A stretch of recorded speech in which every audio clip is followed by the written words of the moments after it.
I cannot believe no one is over here helping Gary. Thousands of people in Gary, Indiana have been without power since August 11th. The National Weather Service informed us that Gary faced the strongest winds, which reached 99 miles per hour, equivalent to a Category 2 hurricane. All the power is out, as far as I know, all across Gary, Indiana. They're losing food.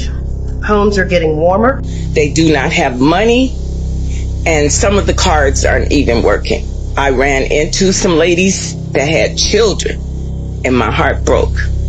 My name's Aja, and I'm going on day 7 of having no power in one of Indiana's worst blackouts and one of the highest crime cities in Indiana. NIPSCO, the company that services 100% of customers in Gary, are now saying that it may be until next Tuesday until many people get power back. We're on day 9 of no power in Gary, Indiana. My neighbor across the street, my teacher down two streets down, we have no air in here. Schools are closed. Families are throwing away spoiled food. People are driving to Illinois just to find ice for insulin. I am from Gary, Indiana. I was born there, raised there until I was about 8 years old. My family is from there and people still live there. And many people are telling me that they still don't have power. They have trees on top of their homes. One of my cousins sent me this video of a grocery store completely decimated, food spoiled. This is also where the city gave people vouchers to, $150 of vouchers, but this was the only place that they could use the vouchers. I, for one, have not seen anybody else outside of Gary, Indiana talk about what's going on in Gary, Indiana. And I don't like it. Gary, Indiana specifically is also almost 85% black. That's important. I think this should be national news, and it's crazy to me that it's not being talked about. The water shortage that we're about to see will kill billions. It will be the largest mass mortality event we have seen since the Black Plague. The only way to be 100% safe is by being invested in the United States water supply. Just to let y'all know, they about to shut this shit down. You see, they starting with all them goddamn blackouts out there. You see, Gary, Indiana, what they been without power for what? Almost 2 weeks now? Gary, Indiana, this is day 10 without power at my house. So I decided to take a walk at the national park.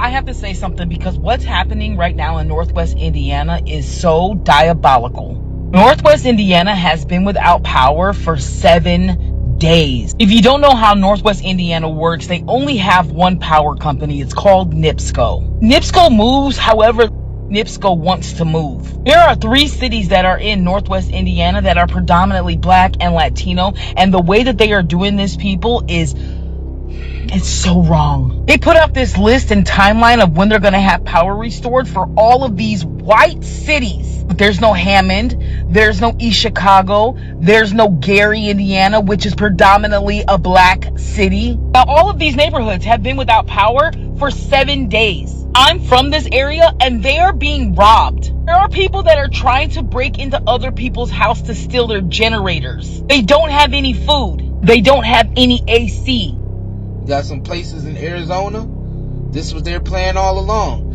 They about to shut down our whole infrastructure in the United States. They're going to shut down everything, every grid, the power grid, water, everything. They believe, and local communities are saying, expect blackouts. If I could, I'll give you an example. Homer City, Pennsylvania, Western Pennsylvania, near where I went to college out there, University of Pittsburgh, and that whole area in Western PA. This is a really interesting anecdote because Homer City, they, their energy prices have already increased, but they're building this. The data centers that have come in there have revitalized the old coal plants that are there, and were shut down in 2023. Now they're building this massive Homer City energy complex. On top of it, converting it to natural gas, but the people of Homer City don't get the benefit of it. They don't get any of that. It's going to go to the data center build out. I think the mayor, the other members of the local city council have already seen those prices go up and have said that we will expect blackouts. This is Pennsylvania. This isn't Texas, where you get incredible heat waves. You still get heat waves and things, but not like Texas or Arizona. So expect blackouts. Like over the next few years, our grid cannot handle this. And so the people of this area that live in the surrounding area can expect to see their homes affected by this and blackouts that will unfold in these neighborhoods. And that, again, that's Pennsylvania, Western Pennsylvania, nowhere near like Abilene, Texas, or Arizona. So these things are very real for people, and the costs that will be passed on to the consumers, where energy costs are already skyrocketing, is very real. I know the Trump administration says, well, we're putting this cap on as part of this, this AI build out. We're putting this cap on it so that we're going to make these producers pay that. But there's no evidence that they are. Like, we are already paying more for electricity already. I don't know what it is for you, like in Maine, like if you've seen it there, if you know like what data center, because it seems like I'm looking at the data center map in Maine is like very minimal for build outs from what I can tell. But so you have the future projections of costs of this energy build out that are already affecting people. I mean, I guess I'm struck by so many parts of the story, but the one that I'm fixated on maybe most is the total powerlessness of the people who live in this country to have any effect on any of this at all. Going back to what you said at the outset of the conversation about the Department of Justice targeting anyone who complains about this or tries to slow it down. Have there been, I don't think most people are for this. I don't think people understand exactly what the purpose of it is. I don't think there's been much of an attempt to convince us that this will improve our lives, which is to say the technology itself, AI, data centers. How is that good for me? How does it make this a better country for my kids? No one's spending any time trying to convince us that it is. Now they telling you that these data centers was eating up our water, right? But come to find out, what they doing is they're actually guiding the water into their underground bunkers and shit, because they about to shut this grid down up here. And the reason they about to do that is because they about to go through something called a Great Reset. CV, I live at 3392 64th Street, Halo, Iowa. I've called the mayor and suggested that I get put on some kind of a committee because I'm Halo's resident expert.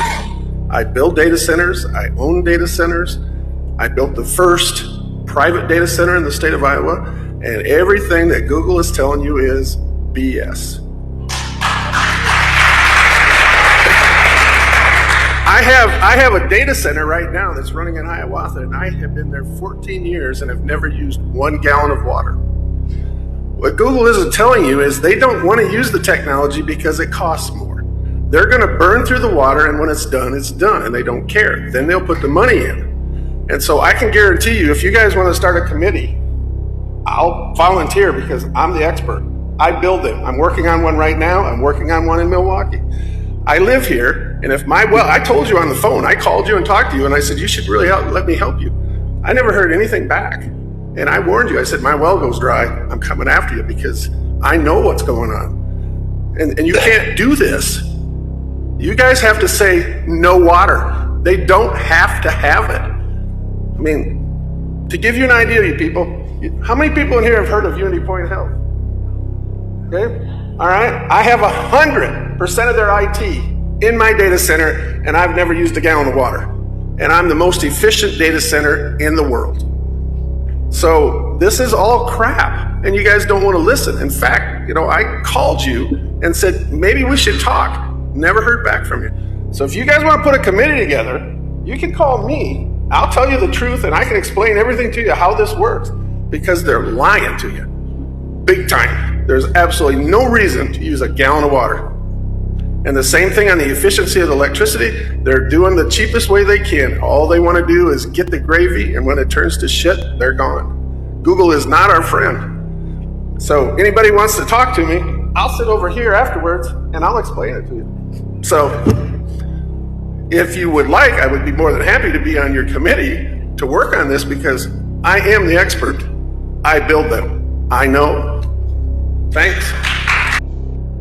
They want like I said before, they want 80% of us gone. They want 80 to 90% of us gone so they could come back and restart things with this whole digital system. They know they're going to have trouble getting that shit off the ground with the people that's, on the surface right now. So they planning on shutting down the grid, because they know once they shut off the power, people ain't got clean water. They already know that multiple people is going to die. They already know. 80 to 90% of the people gone. No power, no energy, no clean water. This shit is over after that. And they know it. Okay, now give me these.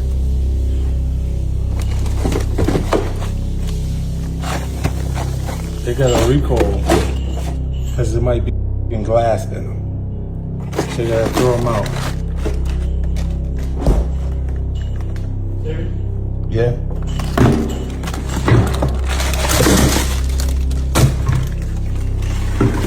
Can't eat pops.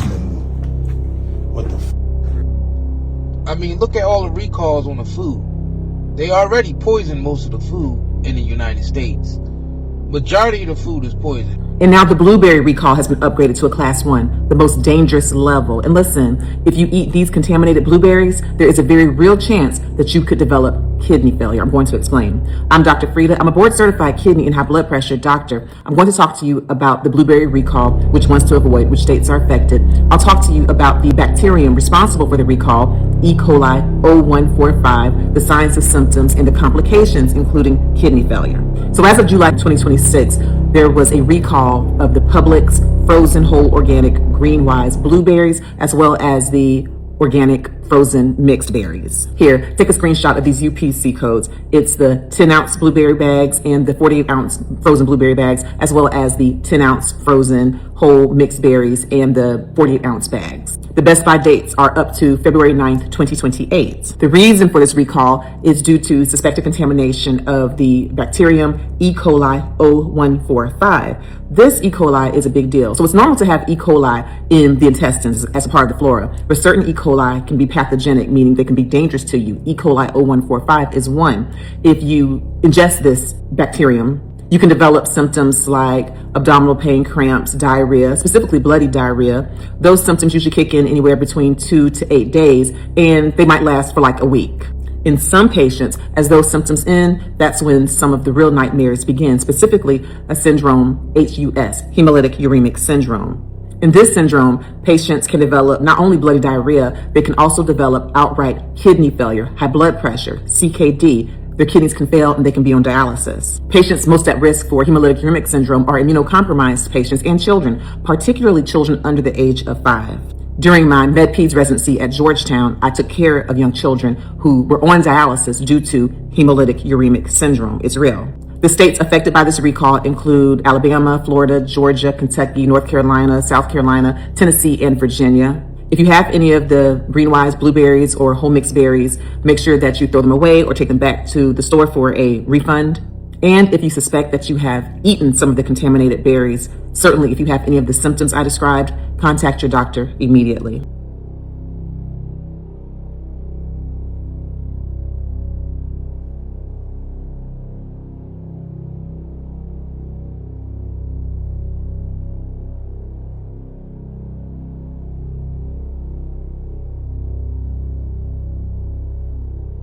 If it ain't poison, it's genetically modified, and what it does is changes your DNA in your body, which basically means the food is still poison. All this seedless shit around here, all the chemicals and pesticides they spraying on the food. People who come to the United States and eat our food for the first time, they know it's something off about it. People from the United States who go to other countries and eat food, they know that the food back here is effed up. They know it. It's artificial, it's processed, even the so-called natural shit, because it's genetically modified, because it's GMO. We fucked over here. They're planning on wiping us out. Most Americans, they plan on wiping out. Now, of course, it's probably going on in other countries also, especially in like Europe, a lot of places in Europe, especially England and all. They going through the same shit, probably not as harsh as it is in the United States, but they going through their shit over there too. But they really planning on basically putting most of the United States in the dark and basically hiding most of the clean water in the states and making it look like data centers ate it up, and what they really doing is just diverting the water into their underground bunkers and shit like that, so they can have free flowing water underground, while we up here got to scramble for the last droplet on some I don't know if y'all seen that show Fallout. It's almost like Fallout with those Fallout shelters and shit. They had all that clean running water down in the Fallout shelters, but on the surface, water was like more precious than gold. And that's where we headed to. So they want to test small areas first to see how fast society breaks down with no power. And they're testing it right now in Gary, Indiana. If you people don't know, if y'all don't know about it, y'all need to go look it up right now. There's multiple people from Gary, Indiana and other parts of Indiana. And I think there's some parts of Arizona, some other parts in the United States where they going through the same thing where their power grid is down. And people was posting it on social media and saying they haven't been with power for 2 weeks. And we want to see, now they saying that it was a storm that brought it down and, you know, a lot of stuff was damaged, trees and stuff. Yeah, that may be so, but we know damn well that this is a test. They love testing stuff in small communities first, especially the minority communities. They love testing the stuff there first, and then they roll it out to everybody else. They did it with everything else. That's what they do. Like, even with most of the poisonous foods, a lot of the poisonous foods before they launched it to everybody else in the United States, a lot of that was focused in the impoverished areas and the areas where the minorities is at. You know, they send the basically, they call them food deserts. They sent basically the most poisonous food to those areas, and that's all people have access to is the highly processed shit that they want to test their chemicals on. And they usually do it in minority communities. They do it in African communities, overseas in Africa, certain countries overseas. And they test all types of shit before they roll it out to everybody else. And that's basically what they've been doing. And we about to see some shit we never seen in America. See, the thing is, a long time ago in America, a lot of people were so self-sustainable, people were so independent that they would be able to survive if the power grid went down. But unfortunately, they got us basically dependent on the current system and the current grids that they have set up, to the point where we're so dependent on it. If they was to just go bye-bye, we would go bye-bye. If they go bye-bye, we go bye-bye. If the power shut down, all these people that's dependent on power, especially people on machines and shit like that, and it's just all types of stuff. Areas where it gets too cold in the wintertime, too hot in the summer. It's like just all types of shit that goes on when the power goes out. We know this. And basically, they got us. They got us by the balls, like George Carlin saying in his comedy skit. Basically, you know, it's one big club and we ain't in it. You have owners. They own you. They own everything. They own all the important land. They own and control the corporations. They've long since bought and paid for the Senate, the Congress, the state houses, the city halls. They got the judges in their back pockets, and they own all the big all the big media companies. So they control just about all of the news and information you get to hear. They got you by the balls because they own this fucking place. It's a big club, and you ain't in it. Hurt slows you down? Reach for natural relief. Night and Day Hemp's extra strength CBD pain relief balm melts into aching muscles, delivering warmth you can feel. Soothe your body naturally. Feel free to move again. Night and Day Hemp balm melts away tension so you can enjoy every moment. Feel the difference fast. Real relief, real results. Order now at Night and Day Herbals.